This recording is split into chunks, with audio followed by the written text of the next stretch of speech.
గంట దాటింది. ఎండలు కూడా తీక్షణంగా ఉన్నాయి. అయినా కూడా ఇంటికి పోవడానికి ఏ ఒక్కరూ కూడా కారణాలు వెతుక్కోవడం లేదు.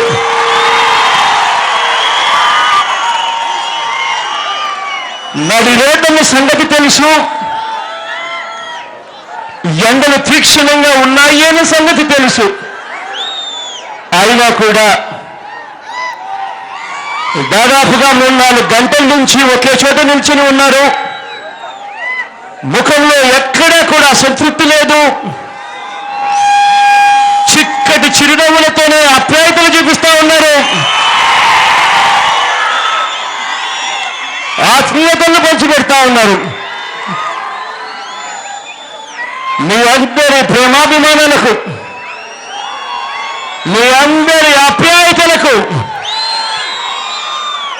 ప్రతి అక్కకు, ప్రతి చెల్లెమ్మకు,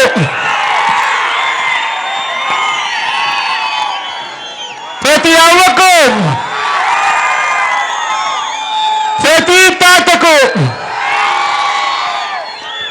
ప్రతి సోదరుడికి, ప్రతి స్నేహితుడికి, మీ అందరి ఆప్యాయతలకు, మీ అందరి ప్రేమానురాగాలకు చేతులు జోడించి శిరస్సు వంచి పేరు పేరున హృదయపూర్వకంగా కృతజ్ఞత తెలుపుకుంటా ఉన్నా.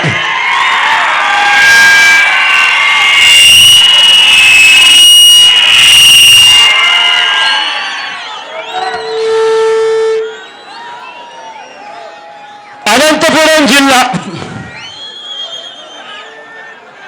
కరువు కాటకాలకు ఈ జిల్లా పుట్టినిల్లుగా తయారైంది.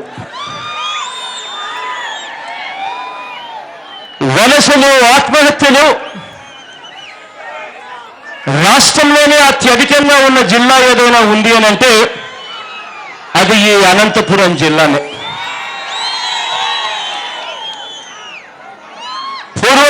పూర్వం అనేవాళ్ళు జైసల్మేర్ అని రాజస్థాన్లో ఉన్న ఒక జిల్లా అతి తక్కువ వర్షపాతం ఉన్న జిల్లా అని చెప్పి. ఈ మధ్యకాలంలో మనము ఆ జైసల్మేర్ జిల్లాతో ఇవాళ పోటీ పడతా ఉన్న అధ్వానమైన పరిస్థితిలో ఇవాళ మనం అంతా ఉన్నాం. ఇటువంటి పరిస్థితుల్లో ఇవాళ కరువు కాటకాలతో అల్లాడుతా ఉన్న ఈ జిల్లాకు దేశంలోనే అతి తక్కువ వర్షపాతం ఉన్న రాజస్థాన్లోని జైసల్మేర్ జిల్లాతో పోటీ పడతా ఉన్న ఈ జిల్లాకు సంజీవిని మాదిరిగా ఏదైనా ఉండాలి అని అంటే, ఈ జిల్లా ప్రజలను ఆదుకోవాలి అని అంటే దీనికి హంద్రీ నీవా సృజన సబంతి ఒక్కటే మార్గము అని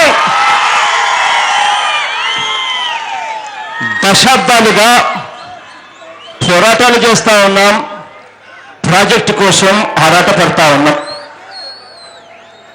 దాదాపుగా శ్రీశైలం నుంచి 40 టీఎంసీల నీరుతో రాయలసీమలోని 4 జిల్లాలకు కలిపి 6 లక్షల ఎకరాలకు సాగునీరు అందించే ప్రాజెక్టు హంద్రీ నీవా సృజన సబంతి. ఈ ప్రాజెక్టుకు సంబంధించి దాదాపుగా 6,850 కోట్ల రూపాయలు ఖర్చయ్యే ఈ ప్రాజెక్టుకు ఆ దివంగత నేత ప్రీతమ నాయకుడు రాజశేఖర రెడ్డి గారు నాన్నగారు ముఖ్యమంత్రిగా ఉన్నప్పుడు ఈ ప్రాజెక్టు పూర్తి చేయాలి అన్న నిజాయితీ ఒక ముఖ్యమంత్రిలో కనిపించింది. ఆ దివంగత నేత ప్రీతమ నాయకుడు రాజశేఖర రెడ్డి గారు ముఖ్యమంత్రిగా ఉన్నప్పుడే దాదాపుగా 4,000 పైసలకు కోట్లు ఆ దివంగత నేత ప్రీతమ నాయకుడు రాజశేఖర రెడ్డి గారి హయాంలో, నాన్నగారి హయాంలో హంద్రీ నీవా ప్రాజెక్టుకు కేటాయింపులు చేశారు, పూర్తి చేశారు. దాదాపుగా 90% పనులు హంద్రీ నీవా సృజన సవంతి ఫేజ్ 1లో భాగంగా 90% పనులు పూర్తయ్యాయి. ఆ మిగిలి ఉన్న 10% పనులు ఆ మిగిలి ఉన్న డిస్ట్రిబ్యూటరీ కెనాల్స్ పనులు ఇంతవరకు కూడా ఇవాళ ఈ ప్రభుత్వం చెయ్యని పరిస్థితుల్లో ఇవాళ రైతాంగం అంతా కూడా అల్లాడుతా ఉన్న పరిస్థితులు ఇవాళ కనిపిస్తా ఉన్నాయి. 10% పనులు పూర్తి చేసి ఉండింటే హంద్రీ నీవా మొదటి దశ పూర్తయి ఉండేది. ఈ ఒక్క జిల్లాలోనే 1,18,000 ఎకరాలకు సాగునీరు అందించే పరిస్థితి ఉండేది. దాదాపుగా 10 లక్షల మందికి త్రాగునీరు అందించే పరిస్థితి ఉండేది. ఈ ఒక్క ఉరవకొండ నియోజకవర్గంలోనే 80,000 ఎకరాలకు సాగునీరు అందించే పరిస్థితి ఇవాళ ఉండేది. ఆ డిస్ట్రిబ్యూటరీ కెనాల్స్ పూర్తి చేసిందంటే ఇవాళకి కూడా చంద్రబాబు నాయుడు గారి ప్రభుత్వం ఏర్పడి 3 సంవత్సరాలు కావస్తా ఉంది. ఆ 10% పనులు కూడా పూర్తి చేయని పరిస్థితిలో ఇవాళ మనమంతా కూడా కొట్టుమిట్టాడుతా ఉన్నాం. గతంలో కూడా ఒక్కసారి గమనించినట్లయితే ఇదే చంద్రబాబు నాయుడు గారు 9 సంవత్సరాల పరిపాలన చేశాడు. గతంలో కూడా 9 సంవత్సరాలు ముఖ్యమంత్రిగా పరిపాలన చేసిన ఇదే చంద్రబాబు నాయుడు గారి హయాంలో ఇదే హంద్రీ నీవా ప్రాజెక్టుకు సంబంధించి 9 సంవత్సరాలు కలిపి చంద్రబాబు నాయుడు గారి హయాంలో కేటాయింపులు ఎంత చేశారు అని చూస్తే కేవలం 24 కోట్ల రూపాయలు మాత్రమే కేటాయింపులు చేసి చేతులు దూపుకున్న పరిస్థితులు మనం అంతా కూడా చూసాం. ఆ చేసిన 24 కోట్ల రూపాయలు 9 ఏళ్లలో ఆయన చేసిన కేటాయింపులు ఉద్యోగాల జీతభత్యాలకు కూడా సరిపోలేదు, నిర్వహణ ఖర్చులకు కూడా సరిపోలేదు. అంత దారుణంగా చంద్రబాబు నాయుడు గారు 9 సంవత్సరాల పరిపాలన జరిగింది. 9 సంవత్సరాలు ముఖ్యమంత్రిగా పరిపాలన చేసిన ఇదే చంద్రబాబు నాయుడు గారు హంద్రీ నీవా ప్రాజెక్టు గురించి పట్టించుకోలేదు. కనీసం 1 కిలోమీటర్ కూడా కాలువతో మీద పాపాల పోలేదు చంద్రబాబు నాయుడు గారు. 1 లిఫ్ట్ పెట్టిన పాపాల పోలేదు చంద్రబాబు నాయుడు గారు. 1 ఇటుక కూడా పెట్టని పాపాల పోలేదు ఈ చంద్రబాబు నాయుడు గారు. కానీ ఇదే చంద్రబాబు నాయుడు గారు మాత్రం ఎన్నికలు ఉన్నప్పుడల్లా 1996లో ఎన్నికలు వచ్చినప్పుడు వచ్చాడు ఇదే ప్రాంతానికి, ఉరవకొండ దగ్గరికి వచ్చాడు. ఇదే ఉరవకొండ దగ్గరికి వచ్చి చంద్రబాబు నాయుడు గారు శంకుస్థాపన చేశాడు. ఇదే హంద్రీ నీవా ప్రాజెక్టుకు 1996లో 40 టీఎంసీల హంద్రీ నీవా ప్రాజెక్టుకు 5.5 టీఎంసీలకు కుదిస్తూ ఇదే చంద్రబాబు నాయుడు గారు శంకుస్థాపన చేశాడు ఉరవకొండలో 1996లో.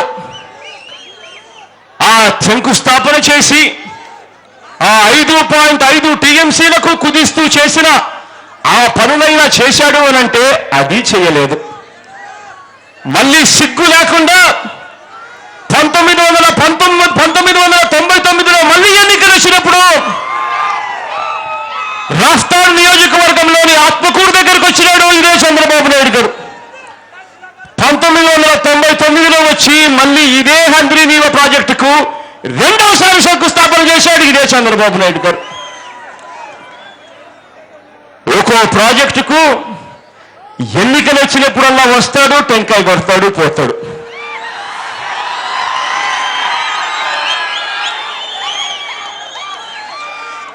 ఎన్నికలు అయిపోయిన తర్వాత ప్రజలతో నాకేం పనుంది, హంద్రీ నీవా ప్రాజెక్టుతో పనేముంది, అనంతపురం జిల్లా రైతులు ఎటుపోతే నాకేమి అని చెప్పి ఆలోచన చేస్తాడు చంద్రబాబు నాయుడు గారు. ఈ చంద్రబాబు నాయుడు గారికి రైతుల మీద ప్రేమ లేదు, నీటి పారుదల ప్రాజెక్టుల మీద అంతకన్నా ప్రేమ లేదు. ఇదే చంద్రబాబు నాయుడు గారు 9 ఏళ్లుగా ముఖ్యమంత్రిగా ఉన్నప్పుడు ఇదే చంద్రబాబు నాయుడు గారు ఒక పుస్తకం రాశాడు. పుస్తకం పేరేమిటో తెలుసా? మనసులో మాట అని చెప్పి పుస్తకానికి పేరు పెట్టాడు. ఆయన మనసులో రాష్ట్రాల నియోజకవర్గంలోని ఆత్మకూరు దగ్గరికి వచ్చినాడు ఇదే చంద్రబాబు నాయుడు గారు. 1999లో వచ్చి మళ్ళీ ఇదే హంద్రీ రెండవసారి శంకుస్థాపన చేశాడు ఇదే చంద్రబాబు నాయుడు గారు. ఒక్కో ప్రాజెక్టుకు ఎన్నికలు వచ్చినప్పుడల్లా వస్తాడు, టెంకాయ కొడతాడు, పోతాడు.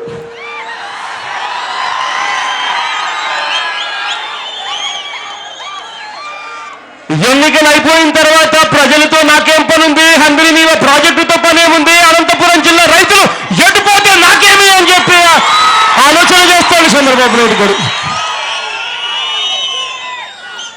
ఈ చంద్రబాబు నాయుడు గారికి రైతుల మీద ప్రేమ లేదు, నీటి పారుదల ప్రాజెక్టుల మీద అంతకన్నా ప్రేమ లేదు. ఇదే చంద్రబాబు నాయుడు గారు 9 ఏళ్ళగా ముఖ్యమంత్రిగా ఉన్నప్పుడు ఇదే చంద్రబాబు నాయుడు గారు ఒక పుస్తకం రాశాడు. పుస్తకం పేరేమిటో తెలుసా?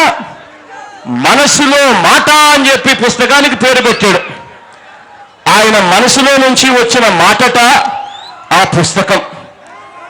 ఆ పుస్తకంలో చంద్రబాబు నాయుడు గారు రాసిందేమిటో తెలుసా? ప్రభుత్వం నీటిపారుదల ప్రాజెక్టుల మీద కోట్లు ఖర్చు పెడితే రైతుల నుంచి ప్రభుత్వానికి వచ్చే నీటి తీరువ కేవలం లక్షల్లోనే ఉంటుంది, అందుకే నీటి ప్రాజెక్టులు కట్టడం వేస్ట్ అని చెప్పి ఇదే చంద్రబాబు నాయుడు గారు మనసులో మాట అనే ఒక పుస్తకంలో తన మనసులో మాటను రాసి పుస్తకంలో ప్రచురింపజేశాడు. అంత గొప్ప ముఖ్యమంత్రి మన చంద్రబాబు నాయుడు గారు.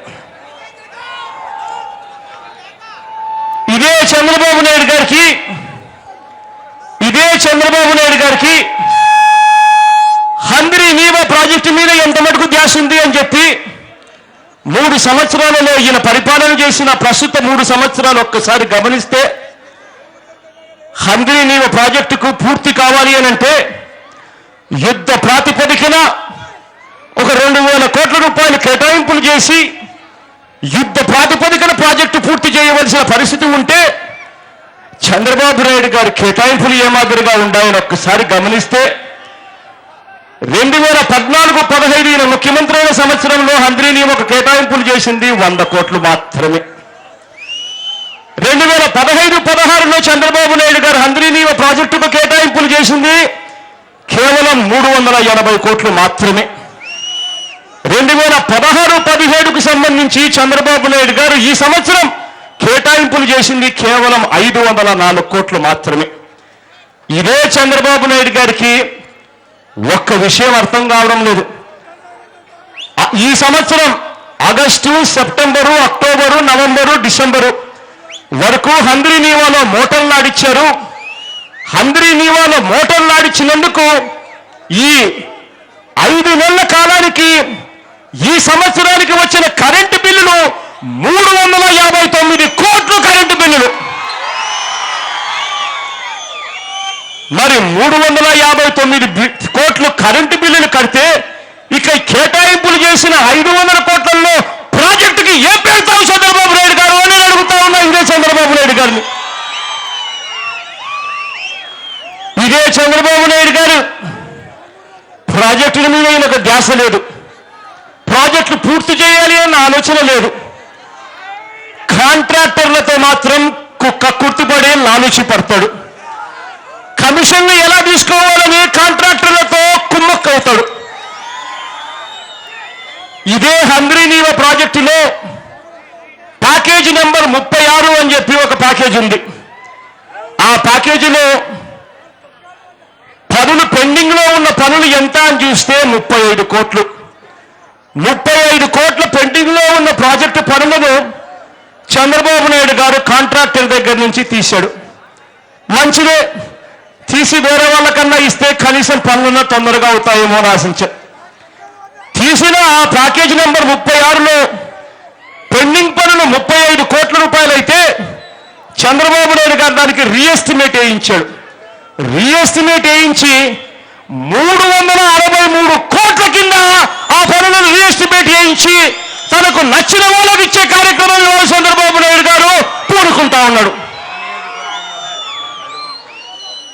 ఇదే చంద్రబాబు నాయుడు గారి మీద ప్రాజెక్టుల మీద ఎంతగా చిత్తశుద్ధి ఉంటుంటే పక్కన జిఎన్ఎస్ఎస్ గాలేరు నగరి ప్రాజెక్టు ఉంది. దాంట్లో 23వ ప్యాకేజీలో మిగిలిపోయిన పనులు 11 కోట్ల రూపాయల వరకు. సరే 11 కోట్ల రూపాయలు మిగిలిపోయిన పన్నును ఇదే చంద్రబాబు నాయుడు గారు మళ్ళీ రీఎస్టిమేషన్ ఇచ్చినాడు. వేయించి తనకు సంబంధించిన వాళ్లకు ఆ పనులప్పచెప్పి పనులు పూర్తి చేయించాడు. ఆ 11 కోట్ల పనులు ఏదైతే పెండింగ్ లో ఉన్నాయో దానికి చంద్రబాబు నాయుడు గారు రీఎస్టిమేట్లు వేయించింది 110 కోట్లకు రీఎస్టిమేట్లు వేయించి చంద్రబాబు నాయుడు గారు తనకు దగ్గర వాళ్లకు తన బినామీలకు వర్కులు ఇచ్చుకుని కక్కుర్తిపడి కమిషన్లు తీసుకుంటా ఉన్నాడు. ఇంతటి దారుణంగా చంద్రబాబు నాయుడు గారి పరిపాలన సాగిస్తా ఉన్నాడు. చంద్రబాబు నాయుడు గారి పరిపాలన మొట్టమొదటి నుంచి ఇంతే. చంద్రబాబు నాయుడు గారికి ఎన్నికలకు ముందంతా ప్రజలను మోసం చేస్తూ ఎన్నికల మేనిఫెస్టో ప్రజల ముందర పెడతాడు. ప్రజలను మోసం చేస్తూ ఎన్నికల మేనిఫెస్టోలో చంద్రబాబు నాయుడు గారు ఎంత చక్కగా ప్రజలను మోసం చేయగలం అన్న అంశాల మీద తీవ్రంగా స్టడీ చేపించి పూర్తిగా మోసం చేసే కార్యక్రమం చేస్తాడు. ఎన్నికలు అయిపోయిన తర్వాత చంద్రబాబు నాయుడు గారు కలెక్షన్ మేనిఫెస్టో తీసుకొస్తాడు. అంటే ఎన్నికల మేనిఫెస్టో పక్కకు పోతుంది, కలెక్షన్ల మేనిఫెస్టో ముందుకు వస్తుంది. ఎలా కాంట్రాక్టర్ల దగ్గర నుంచి డబ్బులు రావాలి, ప్రజలు ఎలా పోయినా పర్వాలేదు అన్న ఆలోచనతో కలెక్షన్ల మేనిఫెస్టో ముందుకు తీసుకొస్తాడు. ఇదే చంద్రబాబు నాయుడు గారు ఇదే హంద్రీనీవ ప్రాజెక్టుకు చాలాసార్లు జిల్లాకు వచ్చినప్పుడు పోజులిస్తాడు. మల్లాలకు పోతాడు, అదేదో హంద్రీనీవ ప్రాజెక్టు ఆయనే కట్టినట్టుగా అట్లా నిలబడతాడు. నిలబడి పెద్ద పెద్ద పోజులు ఇస్తూ నిలబడతాడు. ఇదే జిల్లాకు వస్తాడు, వచ్చిన ప్రతిసారి అదుగో హంద్రీనీవ నా కళల్లోకి వస్తా ఉంది ఆ ప్రాజెక్టు కోసం నేను తీవ్రంగా కష్టపడతా ఉన్నాను, ఇక్కడే నేను మంచం వేసుకొని కూడా పండుకుంటున్నాను అని చెప్పి కూడా చంద్రబాబు నాయుడు గారు పోజులు ఇస్తారు. కానీ వాస్తవం ఏమిటంటే ఇదే హంద్రీనీవ ప్రాజెక్టు రాజశేఖర రెడ్డి గారి హయాంలో, ఆ దివంగత నేత ప్రీతమ నాయకుడు రాజశేఖర రెడ్డి గారి హయాంలో, నాన్నగారి హయాంలో 4,000 కోట్ల రూపాయలతో మొదటి దశలో 90% పూర్తయిన ప్రాజెక్టుకు మిగిలి ఉన్న 10% పనులు కూడా పూర్తి చేయని పరిస్థితి. ఇదే 90% పూర్తయి ఉన్న ఇదే హంద్రీనీవ ప్రాజెక్టుకు 2012లోనే కిరణ్ కుమార్ రెడ్డి గారు ముఖ్యమంత్రిగా ఉన్నప్పుడు అనంతపురం జిల్లాకు వచ్చి ఫిబ్రవరి 12వ తేదీన 2012న ఇదే కిరణ్ కుమార్ రెడ్డి గారు ప్రాజెక్టును ప్రారంభోత్సవం చేసి జాతికి అంకితం చేశాడు. జీడిపల్లి రిజర్వాయర్ దగ్గర నిలిచాడు. ఇదే చంద్రబాబు నాయుడు గారు అవన్నీ కూడా ప్రజలు మర్చిపోతారు అని అనుకుంటాడు. అనుకుని మళ్ళీ తాను కొత్తగా ఇవాళ వచ్చి రిబ్బన్ కట్టింగులు చేస్తాడు. నేను ఇవాళ చంద్రబాబు నాయుడు గారిని ఒకటి అడుగుతా ఉన్నా, అయ్యా చంద్రబాబు నాయుడు గారు ప్రాజెక్టులు కట్టినోళ్ళు గొప్ప వాళ్ళ, లేదా ప్రాజెక్టుల దగ్గరికి వెళ్ళి గేట్లు ఎత్తటోళ్ళు గొప్ప వాళ్ళ అని చెప్పి నేను అడుగుతా ఉన్నా ఇదే చంద్రబాబు నాయుడు గారు. ప్రాజెక్టులు కట్టినోళ్ళు గొప్ప వాళ్ళ, లేదా కుళాయిలు తిప్పే వాళ్ళు లష్కర్లు గొప్ప వాళ్ళ అని అడుగుతా ఉన్నా నేను. మోసం చేయడంలో పిహెచ్డి తీసుకున్నాడు చంద్రబాబు నాయుడు గారు. ఇవాళ ఇదే హంద్రీనీవ ప్రాజెక్టులకు సంబంధించి 90% పనులు పూర్తయ్యాయి. డిస్ట్రిబ్యూటరీ కెనాల్స్ పనులు పూర్తి చేయండి. డిస్ట్రిబ్యూటరీ కెనాల్స్ పనులు పూర్తవుతే ప్రతి ఎకరాకు నీళ్ళు వచ్చే పరిస్థితి ఉంటుంది. ఒక్క అనంతపురం జిల్లాలోనే దాదాపుగా 118,000 ఎకరాలకు నీళ్లు అందుతాయి అని చెప్పి ఆ 118,000 ఎకరాలలో 80,000 ఎకరాలు ఈ ఒక్క ఉరవకొండలోనే ఉన్నాయని చెప్పి మీ ఎమ్మెల్యే మంచివాడు విశ్వేశ్వరరెడ్డి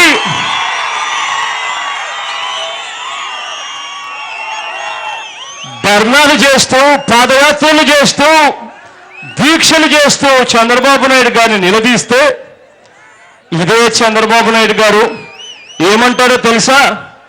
మా ప్రాధాన్యతలు మాకున్నాయి, నీ ప్రాధాన్యతలు మీకుంటాయి, మీరు చెప్పినట్టు మేము చేయాలా అని చెప్పి ఇదే చంద్రబాబు నాయుడు గారు రైతుల కళ్ళల్లో మట్టి కొట్టే కార్యక్రమం చేశాడు ఇదే చంద్రబాబు నాయుడు గారు.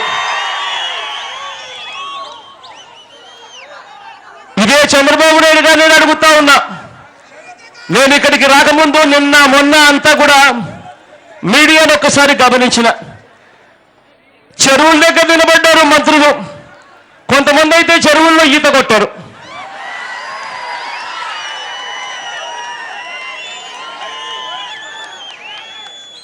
ముప్పై టీఎంసీలు నీళ్ళు ఇచ్చినామని చెప్పారు.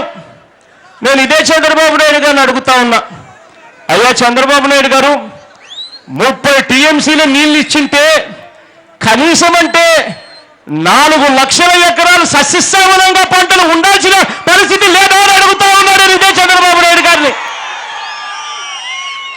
ఇవాళ చంద్రబాబు నాయుడు గారిని గట్టిగా నిలదీస్తూ అడుగుతా ఉన్నా, నిజంగానే 30 టీఎంసీలు నీళ్ళు ఇచ్చింటే, నిజంగా 4 లక్షల ఎకరాలు సస్యశ్యామలంగా ఉండింటే నువ్వంతటి నువ్వే 63 మండలాలు మొత్తం జిల్లా అంతా కూడా కరువు మండలాలుగా ఎందుకు డిక్లేర్ చేశావు చంద్రబాబు నాయుడు గారు అని చెప్పి గట్టిగా చంద్రబాబు నాయుడు గారిని ప్రశ్నిస్తూ అడుగుతా ఉన్నా.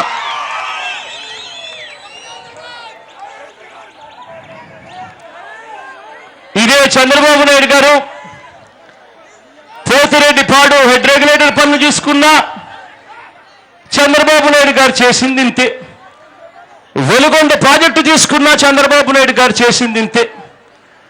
చంద్రబాబు నాయుడు గారు ఏ ప్రాజెక్టులో కూడా తాను చేసేదంతా కూడా పబ్లిసిటీ తప్ప ఏది కూడా రైతులకు మేలు చేసే కార్యక్రమం ఏది చేయలేడు. గతంలో ఆ దివంగత నేత ప్రీతమ నాయకుడు రాజశేఖర రెడ్డి గారు నాన్నగారు రాయలసీమకు ప్రకాశం నెల్లూరుకు తీవ్రంగా కరువు పరిస్థితులు ఉన్నాయి. బోరు వేస్తే 1000 అడుగులు వేసినా కూడా నీళ్లు పడని పరిస్థితి, రైతులు బతకడానికి అల్లాడుతూ ఉన్నాడు. ప్రతి సంవత్సరం ఈ ఒక్క జిల్లా నుంచి దాదాపుగా 4-5 లక్షల మంది వలసలు పోయే పరిస్థితులు ఉన్నాయి. ఆదుకోవాలి, రాయలసీమకు తోడుగా ఉండాలి, ప్రకాశం నెల్లూరును ఆదుకోవాలి అని ఆ దివంగత నేత ఆ ప్రీతమ నాయకుడు రాజశేఖర రెడ్డి గారు రాయలసీమను ఆదుకునేందుకు పోతిరెడ్డిపాడు హెడ్ రెగ్యులేటర్ను 11,000 క్యూసెక్కులు ఎస్ఆర్ఎంసి అంటే పోతిరెడ్డిపాడు హెడ్ రెగ్యులేటర్ నుంచి బనకచెర్ల రెగ్యులేటర్ వరకు నీటిని తీసుకెళ్లే ఎస్ఆర్ఎంసిని 11,000 క్యూసెక్కులు ఇంతకు ముందు ఉంటే దాన్ని మరో 44,000 పెంచుతూ 55,000 క్యూసెక్కులు పెంచుతూ ఆ దివంగత నేత ప్రీతమ నాయకుడు రాజశేఖర రెడ్డి గారు నాన్నగారు రైతులకు తోడుగా ఉండేందుకు 85% పనులు పూర్తి చేశారు. ఇవాళ ఆ మిగిలి ఉన్న 15% పనులు పూర్తి కావు. ఇవాళ అదే బనకచెర్ల రెగ్యులేటర్ నుంచి 22,000 క్యూసెక్లు తీసుకొచ్చే ఫ్లడ్ ఫ్లో కెనాల్ దాదాపుగా 80% పూర్తయింది ఆ దివంగత నేత ప్రీతమ నాయకుడు రాజశేఖర రెడ్డి గారి హయాంలో, నాన్నగారి హయాంలో. ఆ ప్రాజెక్టులో మిగిలి ఉన్న 20% పనులు పూర్తి చేస్తుంటే ఇవాళ రాయలసీమ సస్యశ్యామలంగా ఉండేది. జిఎన్ఎస్ఎస్ తీసుకోండి, వెలుగొండ ప్రాజెక్ట్ తీసుకోండి, హంద్రీ నీవ ప్రాజెక్ట్ తీసుకోండి, మిగిలిపోయిన 20% పనులు కూడా 3 సంవత్సరాలు అవుతా ఉంది. ఇంతవరకు చంద్రబాబు నాయుడు గారు చేసిన పాపాల పోలేదు అంటే అసలు ఈయన ముఖ్యమంత్రి అని అడుగుతా ఉన్నా. ఇదే చంద్రబాబు నాయుడు గారి హయాంలో మంత్రి ఉన్నాడు, ఇరిగేషన్ శాఖ మంత్రట. ఇదే ఇరిగేషన్ శాఖ మంత్రి చంద్రబాబు నాయుడు గారి కన్నా బొంకడంలో 4 రెట్లు పిహెచ్డి ఎక్కువ తీసుకున్నాడు. ఇదే ఇరిగేషన్ మంత్రి ఈ మధ్యకాలంలో పెద్ద పెద్ద డైలాగులు కొడతా ఉంటాడు రాయలసీమకు వచ్చినప్పుడు. అలా ప్రాజెక్టుల దగ్గరికి పోయినప్పుడు ఇక్కడ నేను మంచం వేసుకొని పండుకుంటున్నాను అని చెప్పి కూడా ఈ మధ్యకాలంలో స్టేట్మెంట్లు ఇస్తాడు. ఇంకా అవకాశం వచ్చినప్పుడు ఏదైనా ఒక చెరువు కనిపిస్తే చెరువులో ఈత కూడా ఆడతాడు, ఈతలాడి నేనే నీళ్ళు తీసుకొచ్చినానని కూడా గొప్పగా చెప్పగలుగుతాడు. ఇదే మంత్రి గతంలో దివంగత నేత ప్రీతమ నాయకుడు రాజశేఖర రెడ్డి గారు నాన్నగారు పోతిరెడ్డిపాడు హెడ్ రెగ్యులేటర్ కెపాసిటీని పెంచుతూ 55,000 క్యూసెక్స్ కు రీడిజైన్ చేస్తే దివంగత నేత ప్రీతమ నాయకుడు రాజశేఖర రెడ్డి గారు అక్కడ పనులు మొదలుపెట్టిన వెంటనే ఇదే మంత్రి ప్రకాశం బ్యారేజ్ దగ్గర రాయలసీమ రైతులు నట్టేట ముంచుతూ ధర్నాలు చేస్తాడు. ఇదే మంత్రి అక్కడ,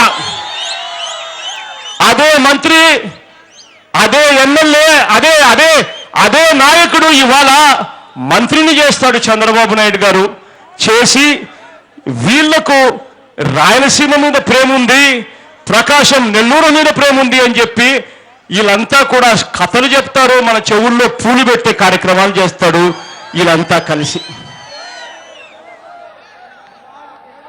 ఇదే ఆ దివంగత నేత ప్రీతమ నాయకుడు రాజశేఖర రెడ్డి గారు బతుకుంటే హంద్రీ నీవ ప్రాజెక్టుకు 2011-12 ప్రాంతంలోనే పూర్తయి ఉండేది.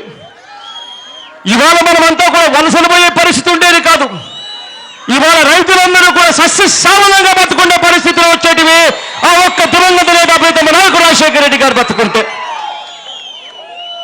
ఇవాళ ఆ దివంగత నేత చనిపోయాడు, రైతులకు తోడుగా నిలబడే మనిషి కరువు అయ్యాడు. 90% పనులు పూర్తయి డిస్ట్రిబ్యూటరీ కెనాల్ కూడా పెండింగ్ లో ఉండి ఆ డిస్ట్రిబ్యూటరీ కెనాల్ పనులు పూర్తి చేస్తే లక్షల ఎకరాలకు నీరు ఇవ్వచ్చు అని తెలిసినా కూడా పట్టించుకునే పరిస్థితి లేదు. ఇవాళ ఇదే చంద్రబాబు నాయుడు గారిని నేను గట్టిగా అడుగుతున్నా. ఇవాళ రాయలసీమ పరిస్థితి, ప్రకాశంలో నెల్లూరు పరిస్థితి ఎంత దారుణంగా ఉన్నాయి అంటే శ్రీశైలంలో నీళ్లున్నాయి. 854 అడుగులు పైన దాదాపుగా ఈ సంవత్సరం 120 రోజులు దాదాపుగా శ్రీశైలంలో 854 అడుగులు పైన ఉన్నాయి. మరి శ్రీశైలంలో దాదాపుగా 120 రోజుల పైచిలకు 854 అడుగుల పైన నీళ్లున్నా మల్లాల ప్రాజెక్ట్ అయితే 800 అడుగుల్లో కూడా పనిచేస్తుందన్న సంగతి తెలిసి ఉన్నా ప్రకాశం, నెల్లూరు, రాయలసీమకంతా కూడా ఇవాళకి కూడా కరువు ఛాయలు ఎందుకు కనిపిస్తున్నాయి చంద్రబాబు నాయుడు గారిని అడుగుతా ఉన్నా నేను. ఇవాళ తుంగభద్ర డ్యాం దగ్గర పూడిక వల్ల నీటిని తీసుకొచ్చే హై లెవెల్ కెనాల్ నీరు తగ్గిపోయింది. సంవత్సరం అడుగుతాం ఈ ప్రాజెక్టు గురించి. తుంగభద్ర నుంచి రావాల్సిన నీళ్లు రావడం లేదు, ఏం చేస్తా ఉన్నారయ్యా అని చెప్పి సంవత్సరం మాటలు చెప్తారు. హై లెవెల్ కెనాల్ నుంచి నీళ్లు రావడం లేదని తెలుసు, అయినా పట్టించుకోరు. గుంతకల్ బ్రాంచ్ ఆధునీకరణ కెనాల్, గుంతకల్ బ్రాంచ్ కెనాల్ ఆధునీకరణ గురించి ప్రతి సంవత్సరం అడుగుతూనే ఉన్నాం. కానీ ఇవాళటికి కూడా పనులు చేద్దామన్న ఆలోచన చంద్రబాబు నాయుడు గారికి లేదు. ఇవాళ 4.5 లక్షల మంది దాదాపుగా ఒక్క ఈ జిల్లా నుంచే వలసలు పోయే పరిస్థితులు. ఇవాళ పరిస్థితి ఎలా ఉందంటే కేరళకు పోయి భిక్షం అడుక్కుంటున్నారు, నడి రోడ్డు మీద నిల్చొని మాకు భిక్షమేయండి అని చెప్పి అడుక్కునే పరిస్థితిలోకి ఇవాళ అనంతపురం జిల్లా రైతులు ఉన్నారు అని అంటే సిగ్గుతో తలంచుకోవాలి ఇదే చంద్రబాబు నాయుడు గారు. ఎన్ఆర్ఈజీఏ పనులు జరగవు, ఉపాధి హామీ పనులు ఇవ్వరు. ఉపాధి హామీ పనులు ఆ దివంగత నేత ప్రీతమ నాయకుడు రాజశేఖర రెడ్డి గారు నాన్నగారి హయాంలో లేబర్ కాంపోనెంట్ కింద కూలీల కోసం, కూలి పనులు చేసే వాళ్ళ కోసం లేబర్ కాంపోనెంట్ 98% నిధులు ఒక్క లేబర్ కాంపోనెంట్ మీదనే పెట్టేవాళ్ళు. ప్రతి ఒక్కరికి పని కల్పించేది. 100 దినాలు కల్పించాల్సిన పని 150 రోజులు కూడా కల్పించిన రోజులున్నాయి. 98% ఎన్ఆర్ఈజీఏ ఫండ్స్, ఉపాధి హామీ పనులు లేబర్ కోసం ఖర్చు పెట్టే పరిస్థితి. ఇవాళ చంద్రబాబు నాయుడు గారు ముఖ్యమంత్రి అయ్యారు. ఉపాధి హామీ పనులు ఇవాళ నడక నడుస్తూ ఉన్నాయి. 98% లేబర్ మీద పెట్టాల్సిన ఇదే ముఖ్యమంత్రి వలసలు పోతున్నారని తెలిసినా, కేరళకు వెళ్ళి అడుక్కుంటున్నారు రైతులని తెలిసినా 40% నుంచి డబ్బులు పెట్టడం లేదు లేబర్ మీద ఇదే చంద్రబాబు నాయుడు గారు.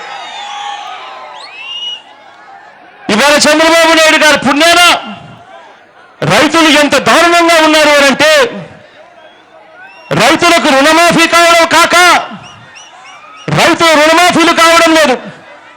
మిమ్మల్ని అందరినీ నేను అడుగుతా ఉన్నాను, చంద్రబాబు నాయుడు గారు ఎన్నికలప్పుడు ఏం చెప్పాడు ఒక్కసారి గుర్తుకు తెచ్చుకోండి. ఇంటికి వెళ్ళి టీవీలు చూసినప్పుడు ఏం కనిపించింది? గోడల మీద ఎన్నికలప్పుడు ఏం రాతలు కనిపించాయి? ఇంటికి వెళ్ళి టీవీ ఆన్ చేస్తే ఏం వినిపించింది? రైతుల రుణాలన్నీ కూడా పూర్తిగా బేషరతుగా మాఫీ కావాలి అంటే బాబు ముఖ్యమంత్రి కావాలి అని ఆయన అన్నాడు. అన్నాడా లేదా మిమ్మల్ని తిరిగి అడుగుతా ఉన్నాను. రెండు చేతుల పైకెత్తి గట్టిగా చెప్పండి, అన్నాడా లేడా? ఇవాళ అడుగుతా ఉన్నాను మిమ్మల్ని అందరినీ, మీ రుణాలన్నీ మాఫీ అయ్యాయా అని అడుగుతా ఉన్నాను. రెండు చేతుల పైకెత్తాలి, గట్టిగా అనాలి. ఇలా ఇలా ఇలా ఇలా ఇలా ఇలా ఇలా ఇలా ఇలా ఇలా ఇలా మాఫీ కాలేదు. బ్యాంకుల్లో పెట్టిన బంగారం ఇంటికి రావాలి అంటే బాబు ముఖ్యమంత్రి కావాలి అన్నాడు. ఇవాళ బాబు ముఖ్యమంత్రి ఏమో అయ్యాడు. బ్యాంకుల్లో పెట్టిన బంగారానికి ఇవాళ నోటీసులు వస్తా ఉన్నాయి. బ్యాంకుల్లో పెట్టిన బంగారం ఇవాళ వేలం పాట పాడుతూ ఉన్నాడు. చంద్రబాబు నాయుడు గారు మాత్రం ఇవాళ పట్టించుకునే పరిస్థితిలో లేడు. చంద్రబాబు నాయుడు గారు రైతులను వదిలిపెట్టలేరు. ఆడవాళ్ళని చూడకుండా పొదుపు సంఘాల్లో ఉన్న అక్క చెల్లెమ్మలను వదిలిపెట్టలేదు. ఆ రోజు ఇదే చంద్రబాబు నాయుడు గారు అక్క చెల్లెమ్మలను మోసం చేస్తూ తాను అన్న మాట, పొదుపు సంఘాల్లో ఉన్న అక్క చెల్లెమ్మలలో నేనే పెద్దన్న, నేనే కనిపెట్టా ఈ సంఘాలన్నీ, నేనే అక్క చెల్లెమ్మల్ని సంఘాల్లో చేర్పించిన చంద్రబాబు నాయుడు గారు అన్న మాటలు. పొదుపు సంఘాల్లో ఉన్న అక్క చెల్లెమ్మల రుణాలన్నీ కూడా పూర్తిగా మాఫీ కావాలి అంటే బాబు ముఖ్యమంత్రి కావాలి చంద్రబాబు నాయుడు గారు అన్నాడు. ఇవాళ మిమ్మల్ని అందరినీ అడుగుతా ఉన్నా, మన ఇళ్లలో మన అక్క చెల్లెమ్మలు అందరూ ఉన్నారు. నేను ఇవాళ మిమ్మల్ని అందరినీ అడుగుతా ఉన్నా, అక్క చెల్లెమ్మలు ఇవ్వాలని మాఫీ అయ్యాయా అని అడుగుతా ఉన్నా. రెండు చేతుల పైకెత్తి గట్టిగా ఇలా ఇలా ఇలా ఇలా ఇలా ఇలా ఇలా ఇలా మాఫీ కాలేదు. ఇవాళ ఇదే చంద్రబాబు నాయుడు గారు ఆడవాళ్ళని వదిలిపెట్టలేదు, రైతులను వదిలిపెట్టలేదు, చివరికి చదువుకుంటున్న పిల్లలను కూడా వదిలిపెట్టలేదు. పిల్లలను కూడా వదిలిపెట్టకుండా చంద్రబాబు నాయుడు గారు ఏమన్నాడు ఆ రోజు? జాబు రావాలి అంటే జాబు రావాలి అంటే జాబు రావాలి అంటే బాబు ముఖ్యమంత్రి కావాలి అని అన్నాడు.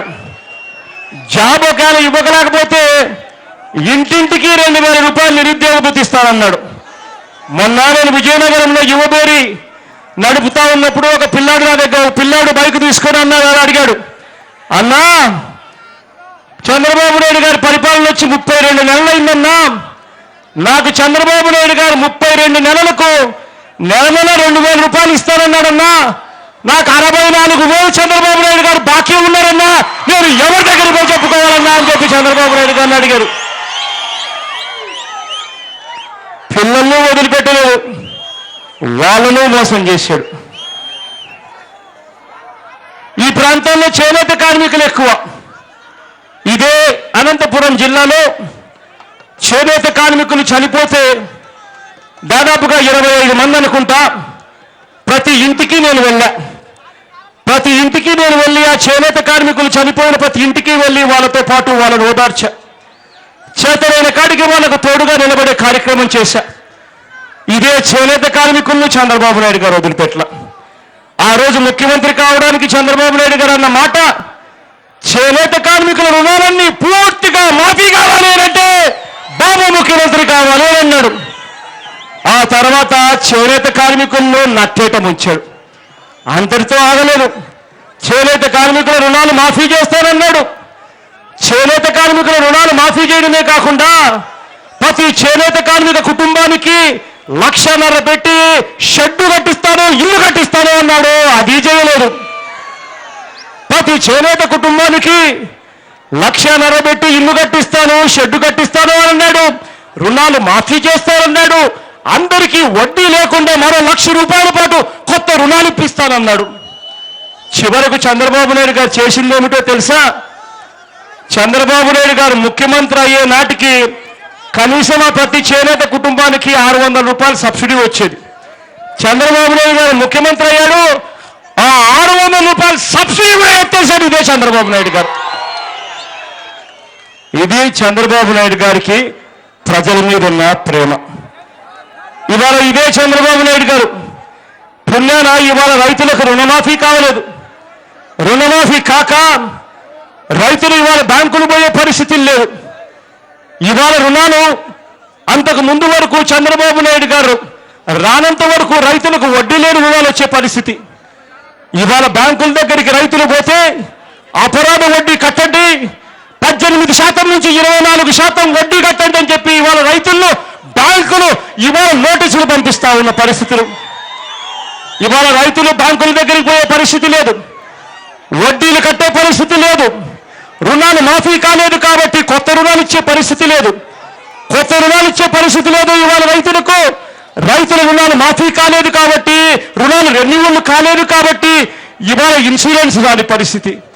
ఇవాళ రైతులకు ఇన్పుట్ సబ్సిడీ కూడా అంతంత మాత్రంగా ఇచ్చే పరిస్థితి. ఇంత దారుణంగా ఇవాళ చంద్రబాబు నాయుడు గారు రైతుల జీవితాలతో చెలగాటలాడుతూ ఉన్నాడు. ఇవాళ ఇదే చంద్రబాబు నాయుడు గారి గురించి నేను ఇంకొకటి చెప్పాలి. బహుశా మన రాజకీయాలలో చాలా మంది నాయకులను చూసాం. ఒక్కొక్క నాయకుడికి ఒక్కొక్క విశిష్టత ఉంటుంది, ఒక్కొక్క నాయకుడికి కొన్ని గుణగుణాలు ఉంటాయి. చంద్రబాబు నాయుడు గారికి కొన్ని విచిత్రమైన గుణగుణాలు ఉన్నాయి. చంద్రబాబు నాయుడు గారికి ఉన్న విచిత్రమైన గుణగుణాలు ఏమిటో తెలుసా? చంద్రబాబు నాయుడు గారు ముఖ్యమంత్రి అవుతూనే ఆయనతో పాటు కరువు వచ్చేస్తుంది.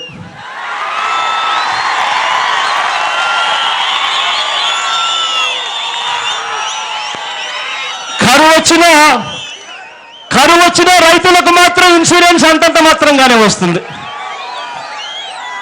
కరువు వచ్చినా రైతులకు ఇన్పుట్ సబ్సిడీ అంతంత మాత్రంగానే వస్తుంది. కరువు వచ్చినా రైతులకు రుణాలు మాఫీ కావు, కొత్త రుణాలు రావు. కానీ చంద్రబాబు నాయుడు గారు మాత్రం రెయిన్ గన్స్ అంటాడు, వర్షంతో యుద్ధం అంటాడు, దేవుడితో యుద్ధం అంటాడు. 4 రోజుల్లో కరువును జయించేశాను అని చెప్పి చంద్రబాబు నాయుడు గారు చెప్తారు. చంద్రబాబు నాయుడు గారిలో ఉన్న ఇంకా అనేక గుణగుణాలు ఏమిటో తెలుసా? ఇదే చంద్రబాబు నాయుడు గారు కేంద్రంతో ఎప్పుడూ స్నేహం చేస్తాడు, కానీ రాష్ట్రంతో మాత్రం యుద్ధం చేస్తాడు. రాష్ట్ర ప్రయోజనాలను తాకట్టు పెడతాడు, రాష్ట్రంతో మాత్రం యుద్ధం చేస్తాడు. ఇదే చంద్రబాబు నాయుడు గారు ముఖ్యమంత్రి అయితే కాంట్రాక్టర్లతో స్నేహం చేస్తాడు, కానీ రైతులతో యుద్ధం చేస్తాడు. కాంట్రాక్టర్లకు కమిషన్, రైతులకు మాత్రం నీళ్ళు ఇవ్వాలన్న ఆలోచన రాదు. ఇదే చంద్రబాబు నాయుడు గారు ఎన్టీఆర్తో కయ్యమాడతాడు, కానీ బాలకృష్ణతో వియ్యమాడుతాడు. ఇదే చంద్రబాబు నాయుడు గారు. ఇదే చంద్రబాబు నాయుడు గారు మోడీ గారు బలహీనంగా ఉన్నప్పుడు మోడీతో డి అంటాడు, మోడీ బలంగా ఉన్నప్పుడు మోడీ కాళ్ళు పట్టుకుంటాడు, రాష్ట్రాన్ని తాకట్టు పెట్టేస్తాడు. ఇదే చంద్రబాబు నాయుడు గారు అందితే కేసీఆర్ జుట్టు పట్టుకుంటాడు, దొరికిపోతే కేసీఆర్ కాళ్ళు పట్టుకుంటాడు. ఇదే చంద్రబాబు నాయుడు గారు కాళ్ళు పట్టుకొని అటు నుంచి అటు పై రాష్ట్రం నీళ్లు కృష్ణా గోదావరిలో పంపులు పెట్టి ఎత్తుకొని పోతా ఉంటే, కొట్టుకొని పోతా ఉంటే కనీసం అడగడానికి కూడా ధైర్యం చేయడు ఇదే చంద్రబాబు నాయుడు గారు. ఇదే చంద్రబాబు నాయుడు గారు కోతలేమో కొండంత కోస్తాడు, చేతలు చూస్తే చీమగింజంత పని కూడా చేయడు. ఇదే చంద్రబాబు నాయుడు గారు పార్టీ పేరేమో తెలుగుదేశం అంటాడు, కానీ పొద్దున లేస్తే మనకు కనిపించేది విదేశాల్లోనే కనిపిస్తాడు. ఒకరోజు సింగపూర్ అంటాడు, ఒకరోజు డావోస్ అంటాడు, ఒకరోజు చైనా అంటాడు, ఒకరోజు జపాన్ అంటాడు. ఏ దేశానికి పోతే ఆ దేశాన్ని ఇక్కడికే తీసుకొచ్చేస్తానంటాడు.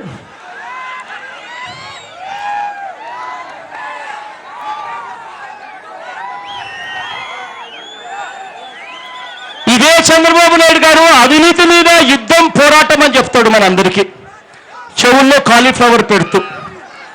కానీ చేసేదేమో గుడి భూములను కూడా వదులుకోకుండా పూర్తిగా అవినీతి రాజ్యాన్ని చలాయిస్తాడు ఇదే చంద్రబాబు నాయుడు గారు. నిజంగా మీరే చెప్పండి, ఇటువంటి ముఖ్యమంత్రిని ముఖ్యమంత్రి అంటారా లేక ముఖ్య కంత్రి అంటారా అని చెప్పి నేను మిమ్మల్ని అడుగుతా ఉన్నా. చంద్రబాబు నాయుడు గారి గుణగుణాల గురించి చెప్పాల్సి వస్తే, చంద్రబాబు నాయుడు గారి గుణం మోసం, కుతంత్రం, నయవంచన, అవినీతి, దురాశ, దుర్మార్గం, దుష్టత్వం, ప్రలోభం వంటి అన్ని దుర్గుణాలు ఒక మనిషిలో ఎక్కడైనా ఉన్నాయనంటే అది ఒక చంద్రబాబు నాయుడు గారిలోనే కనిపిస్తాయి. కానీ ఇవన్నీ ఉండి కూడా తాను చాలా మంచివాడని చెప్పి నిరంతరం అబద్ధాలు ఆడే వ్యక్తి ఎవరైనా ఉన్నారు అంటే అది చంద్రబాబు నాయుడు గారు అని చెప్పాలి. ఇదే చంద్రబాబు నాయుడు గారికి రాయలసీమ ప్రాంతంలో ఆయన పర్యటన ఎప్పుడైనా జరుగుతూ ఉన్నప్పుడు, ఇదే చంద్రబాబు నాయుడు గారు రాయలసీమ ప్రాంతంలో కానీ ప్రకాశం, నెల్లూరు కానీ ఉన్నప్పుడు ఇదే చంద్రబాబు నాయుడు గారికి రాజకీయాలు గుర్తుకొస్తాయి. ఇదే చంద్రబాబు నాయుడు గారు సీమలో ఉన్నప్పుడు పట్టిసీమతోనే 45 టీఎంసీ నీళ్లు తెచ్చాను, రాయలసీమకు నీరిస్తున్నాను అని అంటాడు. కానీ రాయలసీమకు నీరిస్తూ అక్కడ 45 టీఎంసీలకు గాను శ్రీశైలం నుంచి 45 టీఎంసీని మీరు ఎక్కువగా తీసుకోవచ్చని జీవో మాత్రం చంద్రబాబు నాయుడు గారు ఇవ్వరు. ఇదే చంద్రబాబు నాయుడు గారు డెల్టా ప్రాంతంలో పర్యటన చేసినప్పుడు ఇదే చంద్రబాబు నాయుడు గారు అనే మాటలు ఏమిటో తెలుసా?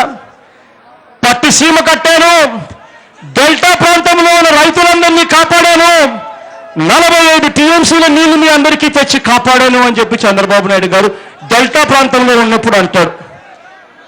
కానీ ఇదే చంద్రబాబు నాయుడు గారు అదే డెల్టా ప్రాంతంలో ఉన్న పులిచింతల ప్రాజెక్టులో R&R ప్యాకేజీ కింద అక్కడ ఉన్న తెలంగాణ రైతులకు 120 కోట్ల రూపాయలు ఇస్తే అక్కడ స్టోరేజ్ కెపాసిటీ 45 టీఎంసీలు నీళ్లు స్టోర్ చేసుకోవచ్చు అని తెలిసినా చెయ్యడు. స్టోరేజ్ పెరగదు. ప్రకాశం బ్యారేజ్ నుంచి 45 టీఎంసీలు పట్టిసీమ నుంచి తెస్తే 55 టీఎంసీలు ప్రకాశం బ్యారేజ్ నుంచి సముద్రంలోకి పోతే ఆ సముద్రంలోకి పోతున్న నీళ్ల పరిస్థితి ఏమిటి అంటే చంద్రబాబు నాయుడు గారి నోట్లో నుంచి ఒక్క మాట రాదు. ఇదే చంద్రబాబు నాయుడు గారు నమ్మే వాళ్ళు ఉండాలే కానీ హంద్రీ నీవ ద్వారా శ్రీకాకుళానికి నీళ్ళు ఇస్తానంటాడు. ఇదే చంద్రబాబు నాయుడు గారు నమ్మే వాళ్ళు ఉండాలే కానీ గాలేరి నగరి ద్వారా ఆఫ్రికాకు నీళ్ళు ఇస్తానంటాడు. అక్కడి నుంచి కాలువల ద్వారా అమెరికాకు కూడా నీళ్ళు ఇస్తానని చెప్పి కూడా చంద్రబాబు నాయుడు గారు అనగలడు. అంత గొప్ప ముఖ్యమంత్రి మన ముఖ్యమంత్రి. నమ్మే వాళ్ళు ఉండాలే కానీ చెవుల్లో ఎంత పెద్ద పువ్వైనా పెట్టడానికి ఏమాత్రం కూడా వెనకాడు. ఇదే చంద్రబాబు నాయుడు గారు అధికారం కోసం సొంత మామ ఎన్టీ రామారావు గారిని వెన్నుపోటు పడవగలడు. మళ్ళీ ఎన్నికలు వచ్చినప్పుడు అదే మామ ఎన్టీ రామారావు గారి విగ్రహానికి దండ వేయగలడు ఇదే చంద్రబాబు నాయుడు గారు. వెన్నుపోటు పడవగలడు. ఎన్నికలు వచ్చినప్పుడు అదే ఎన్టీ రామారావుకు మళ్ళీ పూలదండ కూడా వేస్తాడు. అంత గొప్పవాడే మన ముఖ్యమంత్రి. ఇదే చంద్రబాబు నాయుడు గారు వైఎస్ఆర్ గారి పుణ్యమా అని ప్రాజెక్టులన్నీ ఒక కొలిక్కొస్తే ఆ ప్రాజెక్టులన్నీ కొలిక్కొచ్చిన ఆ ప్రాజెక్టుల దగ్గర మిగిలి ఉన్న పనులు చేయడు. కొద్దో గొప్ప చేసి ఆ ప్రాజెక్టుల దగ్గరికి వెళ్ళి కుళాయిలు తిప్పుతాడు. కుళాయిలు తిప్పి ఆ ప్రాజెక్టులన్నీ నేనే కట్టాను అని చెప్పి డబ్బాలు వాయించుకోగలుగుతాడు. ఆ దివంగత నేత నాన్నగారు చనిపోయిన తర్వాత గ్రామంలో కూడా వైఎస్ఆర్ గారి విగ్రహాలు వచ్చాయి. కానీ చంద్రబాబు నాయుడు గారికి మళ్ళీ ఆయన ఎక్కడికైనా పోతే విగ్రహాలు పెట్టేవాళ్ళు ఎవరు ఉండరేమో అనేమో, లేకపోతే తను ఎవరు గుర్తించుకోరనేమో నాకు తెలియదు. కానీ తనంతటి తానే మొన్న విశాఖకు పోయినప్పుడు పార్ట్నర్షిప్ సమ్మిట్లో తన విగ్రహానికి తానే పూలదండ వేసుకుంటాడు ఇదే చంద్రబాబు నాయుడు గారు. అసలు ఒక నాయకుడిని ప్రజలు ఎందుకు గుర్తుంచుకుంటారు? మనమైనా కూడా ఒక్కసారి అడిగితే ఆ దివంగత నేత ప్రీతమ నాయకుడు రాజశేఖర రెడ్డి గారి పాలసీ ఏమిటో తెలుసా? ఒక నాయకుడిని ఎవరైనా ప్రజలు ఎందుకు గుర్తుంచుకుంటారు అని అంటే, ప్రజలకు మంచి చేస్తే ప్రజలు గుర్తుంచుకుంటారు అని ఆ దివంగత నేత ప్రీతమ నాయకుడు రాజశేఖర రెడ్డి గారి వైఎస్ఆర్ గారి పాలసీ.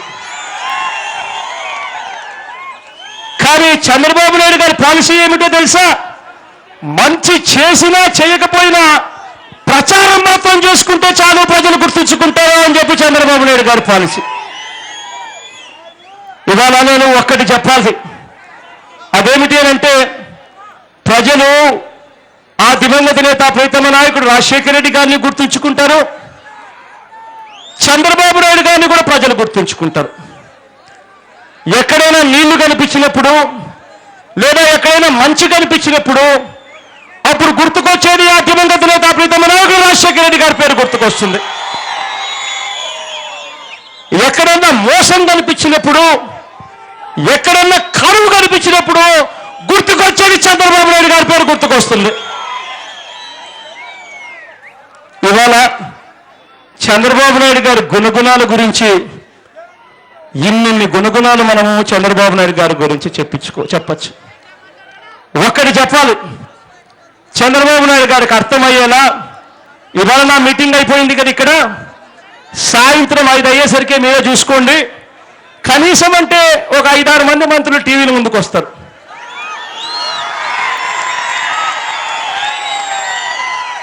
వచ్చి జగన్ అట్లా, జగన్ ఇట్లా, వాళ్ళ ఆయన అట్లా, వాళ్ళ ఆయన ఇట్లా అని చెప్పి జగన్ మీద బొడ్లు వేసే కార్యక్రమం చేస్తారు.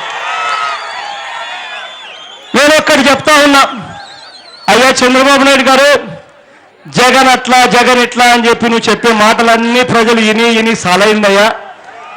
ముఖ్యమంత్రిగా ఉన్నావు, అధికారంలో ఉన్నావు, ప్రాజెక్టులు కట్టేది కాంట్రాక్టర్ల కోసం కాదు, రైతుల కోసం, ప్రజల కోసం అని చెప్పి గుర్తెరిగితే చాలు, అది నీకు చెవికెక్కితే చాలు, ఆ మేరకు నీకు బుద్ధి జ్ఞానం వస్తే చాలు అని చెప్పి చంద్రబాబు నాయుడు గారిని గట్టిగా ఉద్దేశించి చెప్తా ఉన్నా.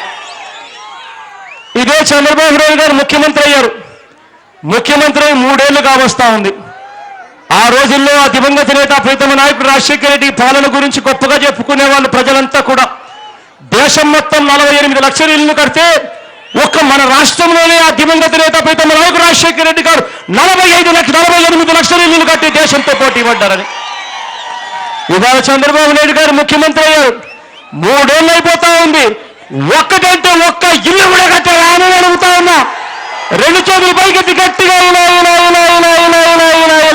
అవుతుంది. ఇది చంద్రబాబు నాయుడు గారి పాలన గురించి ఇవాళ ప్రజలు అనుకుంటా ఉన్నారు. మంత్రులు సాయంత్రం పూట నన్ను తిట్టడానికి కాదు, ఇవాళ ప్రజలు ఇలా చేతులు ఊపుతున్నారు కదా, దానికి సమాధానం చెప్పడానికి ప్రజలకు ముందుకు రమ్మని చెప్పి ఇదే చంద్రబాబు నాయుడు గారిని గట్టిగా మంత్రులను నిలదీయమని చెప్పి నేను మంత్రులను అడుగుతా ఉన్నా. కనీసం ఇప్పటికన్నా చంద్రబాబు నాయుడు గారికి బుద్ధి జ్ఞానం వస్తుందేమో. కనీసం జగన్ వచ్చాడు, జగన్ వచ్చి తిట్టిపోతా ఉన్నాడు, ధర్నా చేశాడు రైతులతో పాటు. హంద్రీనీవ ప్రాజెక్టు ఇవ్వకపోతే రైతులు మొట్టికాయలు వేస్తారు, రాబోయే రోజుల్లో దేవుడు మొట్టికాయలు వేస్తాడు, బంగాళాఖాతంలో కలిసిపోయే రోజు త్వరలోనే ఉందని చెప్పి గట్టిగా చెప్తా ఉన్నా. కనీసం ఇప్పటికైనా చంద్రబాబు నాయుడు గారికి బుద్ధి జ్ఞానం రావాలని, ఒకవేళ రాకపోతే ఈ పోరాటం ఆగదు అని చెప్పి మాత్రం మీ అందరికీ భరోసా ఇస్తా ఉన్నాను. అదొక్కటే కాదు, ఇంకొక మాట కూడా చెప్తా ఉన్నా. చూస్తూ 3 ఏళ్ళు అయిపోయింది, ఇక 1 సంవత్సరం పోతే ఎలక్షన్ ఇయర్, ఆ తర్వాత వచ్చేది మా అందరి ప్రభుత్వం అని చెప్పి మీ అందరికీ కూడా గట్టిగా భరోసా ఇచ్చి చెప్తా ఉన్నా. ఆ తర్వాత నాకు 2 ఏళ్ళ టైం ఇవ్వండి, హంద్రీనీగా పూర్తి చేసి చూపిస్తాను మీ అందరికీ అని చెప్పి గట్టిగా కూడా హామీ ఇస్తా ఉన్నా.